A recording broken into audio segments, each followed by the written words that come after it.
আসসালামু আলাইকুম। সংবাদে আপনাদের সবাইকে স্বাগত জানাচ্ছি। আমি ফিরোজ তোহা। শুরুতেই আরবে কেবলস সংবাদ শিরোনাম। বাংলাদেশের সর্বশেষ গুরুত্বপূর্ণ আপডেট সংবাদে আপনাকে স্বাগত। শুরুতেই সংবাদ শিরোনাম, পরে বিস্তারিত। প্রথমেই জানাবো আমাদের হাতে থাকা সর্বশেষ গুরুত্বপূর্ণ সবথেকে তাজা আপডেট সংবাদ। এই মিয়া চুপ করেন, একেবারে খেয়ে ফেলব বিএনপির কর্মীকে এমপি হানজালার হুঁশিয়ারি। মাদারীপুরের শিবচর উপজেলা একটি সালিশি বৈঠকে মাদারীপুর এক আসনের সংসদ সদস্য পীরজাদা সাইদুদ্দিন আহমেদ হানজালার উত্তেজিত আচরণের একটি ভিডিও সামাজিক যোগাযোগ মাধ্যমে ভাইরাল হয়েছে। সেখানে 1 মিনিটের ওই ভিডিওতে দেখা যায় যে তিনি টেবিল চাপড়ে উপস্থিত ব্যক্তিদের ধমক দিচ্ছেন এবং বিএনপির এক কর্মীকে তিনি বলছেন যে এই মিয়া চুপ করেন, নইলে একেবারে খেয়ে ফেলব। এই ঘটনায় অনেকে তার সমালোচনা করছে। বিষয় খুবই গুরুত্বপূর্ণ সংবাদ জানাবো আসলে মূল বিষয়টি কি হয়েছে এবং কি কারণে হানজালা এতটা উত্তেজিত হয়ে পড়েছেন, এসব বিষয়ে তথ্য জানাবো, সঙ্গেই থাকুন।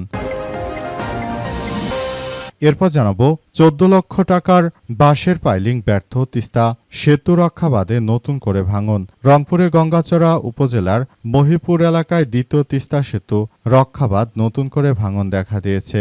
গত বছর নদীগর্ভে প্রায় 100 মিটার অংশ বিলীন হয়ে যাওয়ার পর 14 লক্ষ টাকা ব্যয় করে বাঁশের পাইলিং করা হয়েছিল, তবে সেটি এবার ভাঙনের মুখে পড়ে কার্যকারিতা নষ্ট হয়ে গেছে।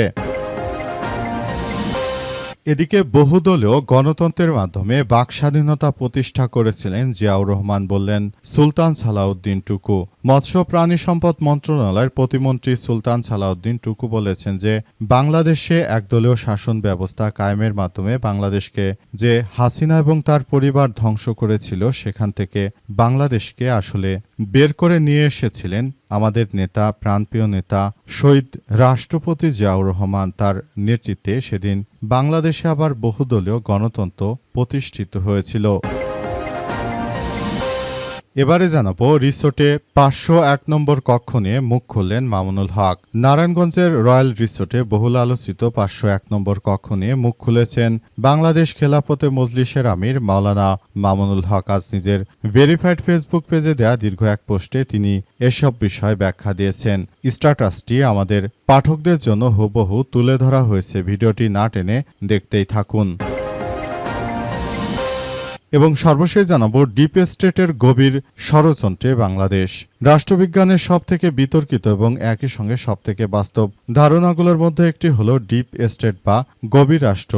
অনেকে এটিকে ষড়যন্ত্র তত্ত্ব বলে উড়িয়ে দেন, অনেকে আবার এটিকে আধুনিক রাষ্ট্র ব্যবস্থার একটি অনিবার্য বাস্তবতা হিসেবে দেখছেন। সত্য হলো ধারণাটি যতটা অস্বীকার করা হয় ততটা কাল্পনিক নয়, আবার যতটা রহস্যময় করে উপস্থাপন করা হয় ততটা অদৃশ্য নয়। এটি বোঝার জন্য প্রথমে এর মূল স্বভাবটি বুঝতে হবে। এ বিষয়ে খুবই গুরুত্বপূর্ণ সংবাদ জানাবো কিভাবে ডিপ স্টেটকে ব্যবহার করে বিএনপি সরকার ক্ষমতায় এসেছিল। সঙ্গেই থাকুন। এতক্ষণ শুনছিলেন সংবাদ শিরোনাম, এবারে বিস্তারিত। তবে তার আগে বন্ধুরা অনুরোধ থাকবে এই সংবাদটিতে একটি লাইক দিন। এই চ্যানেলে আপনি নতুন হয়ে থাকলে আমাদের সংবাদটি দেখতে দেখতে চ্যানেলটি সাবস্ক্রাইব করে রাখুন। কমেন্ট করে বন্ধুরা আপনার মূল্যবান মতামত জানিয়ে দিন আপনি বিশ্বের কোন দেশ থেকে বা বাংলাদেশের কোন স্থান থেকে আপনি আমাদের এই গুরুত্বপূর্ণ সংবাদটি দেখছেন এবং শুনছেন। আর বন্ধুরা, গাজা যুদ্ধে আপনি যদি নিরীহ ফিলিস্তিনিদের ভালোবেসে থাকেন বন্ধুরা, কমেন্টে ইয়েস লিখে পুরো বিশ্বকে আমাদের এই তাজা আপডেটটি দেখার সুযোগ করে দিন। এবারে বিস্তারিত। এই মিয়া চুপ করেন, একেবারে খেয়ে ফেলব বিএনপির কর্মীকে এমপি হানজালার হুঁশিয়ারি। মাদারীপুরের শিবচর উপজেলা একটি সালিশি বৈঠকে আজ মাদারীপুর এক আসনে সংসদ সদস্য পীরজাদা সাইদুদ্দিন আহমেদ হানজালার উত্তেজিত আচরণের একটি ভিডিও সামাজিক যোগাযোগ মাধ্যমে ভাইরাল হয়েছে। সেই ভিডিওতে দেখা গেছে যে এমপি হানজালা হঠাৎ করে উত্তেজিত হয়ে ওঠেন। তিনি একটি সালিশের মীমাংসা করছিলেন, সেখানে বিএনপির কর্মী সালিশের ভিতরে উত্তেজিত হয়ে এবং কথা কাটাকাটি শুরু করে এমপির সঙ্গে। তখন এমপি সাহেব বলেন যে আপনি যদি এত বেশি বুঝেন তাহলে এখানে আমার আসার প্রয়োজন ছিল কি। এরপরই তিনি মূলত উত্তেজিত হয়ে ওঠেন এবং উক্ত ব্যক্তিকে বলেন যে এই মিয়া চুপ করেন, না হলে ধরে খেয়ে ফেলব। তারপরে বিষয়টি নিয়ে অনেকেই আসলে নানাবিধ কথাবার্তা বলতে শুরু করেছে। অনেকেই বলাবলি করছে যে একজন এমপির আচরণ এটা হওয়া উচিত নয়। আবার অনেকে বলছেন যদি বিচারের সময় নরম নরম ভাব ধরে তাহলে কিন্তু কেউ তার বিচার মানবে না। সুতরাং তিনি যেটা করেছেন সেটা নিতান্তই ভালো একটা কাজ করেছেন। সুতরাং কেউ যদি মনে করে যে এটা তিনি ভালো কাজ করেননি, সেটি আসলে তার ব্যর্থতা। কিন্তু আমরা সাধারণভাবে মনে করি যে তিনি যেটা করেছেন সেটি একদম ঠিক কাজ করেছেন, কারণ এটি যদি তিনি না করতেন তাহলে আসলে সেখানে এই কার্যক্রমগুলো ঠিকমতো হতো না। সুতরাং বিষয়গুলো খুবই গুরুত্ব সহকারে দেখা হচ্ছে। তার মতো একজন ভালো মানের এমপির কাছ থেকে এই ধরনের বিষয়গুলো আসলে হবে সেটি অনেকেই মেনে নিতে পারছেন না, কারণ তিনি অত্যন্ত নম্রভদ্র টাইপের একজন মানুষ। সুতরাং তার কাছ থেকে এই ধরনের আচরণ অনেকেই মেনে নিতে পারছে না। 14 লাখ টাকার বাঁশের ফাইলিং ব্যর্থ, তিস্তা সেতু রক্ষা বাদে নতুন করে ভাঙন। রংপুরের গঙ্গাচড়া উপজেলার মহিপুর এলাকায় দ্বিতীয় তিস্তা সেতু রক্ষাবাদ নতুন করে ভাঙন দেখা দিয়েছে। গত বছর নদীগর্ভে প্রায় 100 মিটার অংশ বিলীন হওয়ার পর 14 লক্ষ টাকা ব্যয়ে নির্মিত বাঁশের পাইলিং এবার কার্যকারিতা হারিয়েছে বলে অভিযোগ উঠেছে। পানি উন্নয়ন বোর্ড ও স্থানীয় সূত্র থেকে জানা গেছে যে ডালিয়া পানি উন্নয়ন নিয়ন্ত্রণ ব্যারেজের 44টি গেট খুলে দেওয়ার ফলে তিস্তার পানি বিপদসীমার কাছাকাছি দিয়ে প্রবাহিত হচ্ছে। প্রবল স্রোতের কারণে বাঁশের পাইলিং ক্ষতিগ্রস্ত হয়ে বাঁধে নতুন করে ভাঙন শুরু হয়েছে। ইতিমধ্যে 20 মিটার অংশ ভেঙে গেছে এবং প্রায় 40 ফুট গভীর গর্তের সৃষ্টি হয়েছে। ডালিয়া পয়েন্টে সেখানে এই ধরনের ভাঙন আসলে খুবই মারাত্মক ঝুঁকি তৈরি করেছে। ফলে তিস্তার দ্বিতীয় তিস্তা সেতু এবং রংপুর লালমনিরহাট আঞ্চলিক সড়ক মারাত্মক ঝুঁকির মুখে পড়েছে। গুরুত্বপূর্ণ এই সড়ক দিয়ে প্রতিদিন প্রায় 30 থেকে 35 হাজার মানুষ যাতায়াত করে। স্থানীয় বাসিন্দারা জানায় যে ভাঙনের গতি অব্যাহত থাকলে সড়কটি যে কোনো সময় সম্পূর্ণভাবে বিচ্ছিন্ন হয়ে যেতে পারে। এতে পুরো এলাকায় যোগাযোগ ব্যবস্থা নিয়ে তীব্র আশঙ্কার সৃষ্টি হয়েছে এবং হঠাৎ করে ভারতের হিন্দুত্ববাদীরা তিস্তা নদীর পানি ছেড়ে দেয় বাংলাদেশে যে ভাটির দেশের অঞ্চলগুলোতে অতিরিক্ত পানি আসলে জমতে শুরু করেছে এবং মোটামুটি এই সমস্যাগুলো সৃষ্টি হওয়ার কারণে আবারও নতুন করে তিস্তা এলাকায় ভাঙন দেখা দিচ্ছে। এর ফলে সেখানে যারা স্বাভাবিকভাবে জীবনযাপন করছিল তারা মারাত্মকভাবে আসলে সমস্যার মধ্যে পড়েছে। বিষয়গুলো খুবই গুরুত্ব সহকারে দেখা উচিত সরকারকে। বহুদলীয় গণতন্ত্রের মাধ্যমে বাক স্বাধীনতা প্রতিষ্ঠা করেছিলেন জিয়াউর রহমান, বললেন মৎস্য প্রতিমন্ত্রী সালাউদ্দিন। মৎস্য প্রতিমন্ত্রী সালাউদ্দিন এবার তিনি মুখ খুলেছেন।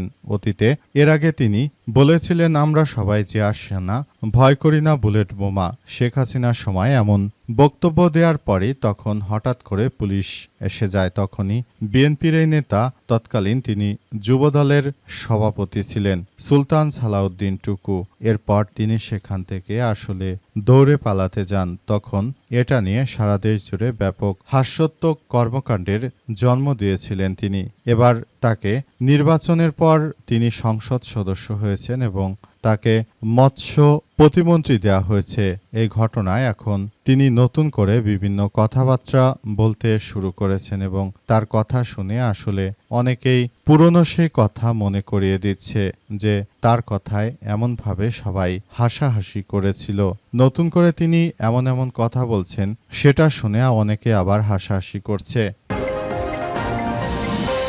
501 নম্বর কক্ষ নিয়ে মুখ খুললেন মামুনুল হক। নারায়ণগঞ্জের রিসোর্টে বহুল আলোচিত 501 নম্বর কক্ষ নিয়ে এবার মুখ খুলেছেন বাংলাদেশ খেলাফতে মজলিসের আমির আল্লামা মামুনুল হক। আজ নিজের ভেরিফাইড ফেসবুক পেজে দেয়া দীর্ঘ এক পোস্টে এ বিষয়ে ব্যাখ্যা দেন তিনি। আমার দেশের পাঠকদের জন্য ফেসবুক স্ট্যাটাসটি হুবহু তুলে ধরা হলো। ফেসবুক স্ট্যাটাসে তিনি লিখেছেন 3 এপ্রিল 2021 রাষ্ট্রীয় মব সন্ত্রাসের এক ঘৃণ কালো দিবস। সেদিন আমি আমার স্ত্রী জান্নাতারা ঝর্ণাকে নিয়ে নারায়ণগঞ্জে রয়্যাল রিসোর্টের 501 নং কক্ষে অবস্থান করছিলাম। সেখানে পুলিশের নেতৃত্বে স্থানীয় আওয়ামী সন্ত্রাসী সাংবাদিক লীগ ও ঘাতনিকের প্রায় শখানেক সদস্য উপস্থিত হয়। রিসোর্টের রিসিপশন ডেস্ক থেকে ফোন করে আমাকে জানানো হয় পুরো রিসোর্ট পুলিশ ঘেরাও করে ফেলেছে। আমি আমার কক্ষের দরজা খুলতেই তারা সবাই জোরপূর্বক আমার রুমে প্রবেশ করে। সময় টিভি সহ বেশ কয়েকটি টিভি চ্যানেলের সাংবাদিক এবং উপস্থিত প্রায় সকলেই তাদের ডিভাইসের মাধ্যমে একযোগে লাইভ প্রচার করতে থাকে। তারা নানাভাবে আমাদের হেনস্থা করে আমার উপর চড়াও হয়, আমার স্ত্রীকে টেনে ধরে হ্যাসরানোর উপক্রম করে। তাদের হিংস্রতা থেকে বাঁচার জন্য আমি আমার স্ত্রীকে ওয়াশরুমের দরজা খুলে সেখানে আটকে দেই। কিছুক্ষণের মধ্যে লেডি পুলিশের একটি টিম এসে উপস্থিত হয় এবং ওয়াশরুমে ঢুকে তারাও সেখান থেকে লাইভ সম্প্রচার করতে থাকে। উপযোজ্য পরেই তাদের জিজ্ঞাসাবাদে আমি এবং আমার স্ত্রী আমরা উভয় স্পষ্ট ভাষায় আমাদের বৈবাহিক সম্পর্ক, আমার স্বামী স্ত্রী হিসেবে সেখানে অবস্থান করার বিষয়টি ব্যক্ত করি এবং সেটি সকল সংবাদ একযোগে প্রকাশ করে। শুরুতেই পুলিশ কর্মকর্তারা আমার হাত থেকে মোবাইল ফোন ছিনিয়ে নেয়। পরে এডিশনাল এসপি আসার পর তিনি আমার তথ্য যাচাইয়ের জন্য ফোনে আমার পরিচিতজনদের সঙ্গে কথা বলে আশ্বস্ত হয়ে আমাদের নিরাপদে বাইরে নিয়ে আসতে চান। কিন্তু ততক্ষণে সেখানে উপস্থিত হন গোয়েন্দা সংস্থা ডিজিএফআইয়ের একাধিক কর্মকর্তা। তারা আমাদেরকে থানায় নিয়ে যাওয়ার নির্দেশ দেয়। তাদের সাথে রুম থেকে বের হয়ে লবিতে নেমে দেখি হুলস্থুল কাণ্ড। হাজার হাজার প্রতিবাদী মানুষ সেখানে ঢুকে পড়েছে। উপস্থিত পুলিশরা প্রাণ ভয়ে আমাদের জড়িয়ে ধরে তাদেরকে রক্ষা করার আবদার জানাতে থাকে। আমি পুলিশ কর্মকর্তাদের কাছ থেকে আমার মোবাইল ফেরত নিয়ে লাইভে কিছু বক্তব্য দেওয়ার চেষ্টা করি, কিন্তু দেখি প্রযুক্তির সাহায্যে আমার ফেসবুক আইডি লাইভ অপশন বন্ধ করে রাখা হয়েছে। তখন আমি বিক্ষুব্ধ জনতার সামনে গিয়ে তাদেরকে নিবৃত্ত করি এবং পুলিশদের রক্ষা করি। জান্নাতারার সঙ্গে আমার বিয়ে প্রসঙ্গ। জান্নাতারা ইতিপূর্বে আমার ঘনিষ্ঠ সহকর্মী হাফেজ শহীদুল ইসলামের স্ত্রী ছিল এবং আব্দুর রহমান জামি এবং ওবায়দুর রহমান তামিম নামে তাদের দুইজন সন্তান রয়েছে। বনিবনা না হয় তারা উভয় স্বেচ্ছায় বিচ্ছেদ ঘটায়। একটা সময় জান্নাতারা স্বপ্রণোদিত হয়ে ফোনে আমার সাথে যোগাযোগ স্থাপন করে এবং আমার সহযোগিতা কামনা করে। আমি তাকে আমার পরিবারের কথা বলে এই মর্মে প্রস্তাব দেই যে সমতার ভিত্তিতে স্ত্রীদের যে অধিকার দেওয়ার বাধ্যবাধকতা ইসলামে আছে আমি সেটা দিতে পারবো না। এতে যদি সে সম্মত থাকে তাহলে আমি তাকে বিবাহ বন্ধনে আবদ্ধ করব। সে চায় প্রস্তাবে সম্মতি জানালে আমি তার কাছ থেকে বিবাহ বন্ধনে আবদ্ধ করি। উল্লেখ্য ফকিহগণ কুরআন সুন্নাহ দলিলের আলোকে সাব্যস্ত করেছে যে স্ত্রীর যে অধিকার স্বামীর উপর ওয়াজিব তা স্ত্রী স্বেচ্ছায় ত্যাগ করলে তা গ্রহণযোগ্য হবে। এরপর তিনি বিবাহ বিষয়গুলো গোপন রাখা প্রসঙ্গেও কথা বলেছেন। তবে মামুনুল হকের আসলে ওই দিন ওই রিসোর্টে যা কতটা যুক্তিসঙ্গত ছিল বলে আপনি মনে করেন এমন একটা আন্দোলনের সময় সেটি আমাদের কমেন্ট করে জানাতে পারেন।